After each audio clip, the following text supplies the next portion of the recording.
cœur de l'histoire. Retour aux origines.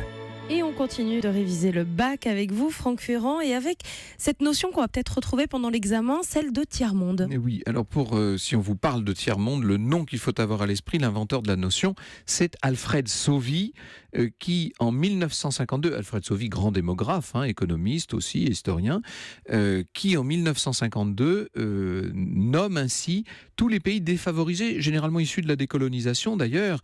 Il fait directement référence aux anciens ordres dans l'ancienne France, la noblesse, le clergé et le tiers-état. Et bien là, il va parler de tiers-monde. Vous avez d'un côté ce qu'on appelait à l'époque le monde libre, avec l'Amérique du Nord, l'Europe de l'Ouest, le Japon, l'Australie. De l'autre, le monde communiste, l'Union soviétique, la Chine. Et puis, donc, ce tiers-monde, ces pays qu'on disait sous-développés en Afrique, en Asie, en Amérique du Sud, des pays qui se sont retrouvés, n'oubliez jamais ça, à la conférence de Bandung, en Indonésie, en 1955, 29 pays qui vont proclamer leur anticolonialisme et leur non-alignement. Alors, à partir des années 70, quand on parlera de tiers-monde, ce sera plutôt d'un point de vue sociétal et même surtout économique. C'est pour désigner les pays les moins avancés, catégorie créée en 1971. On parlera ensuite pendant 30 ans, des pays en voie de développement. Et aujourd'hui, je crois que le terme adéquat, c'est pays émergents.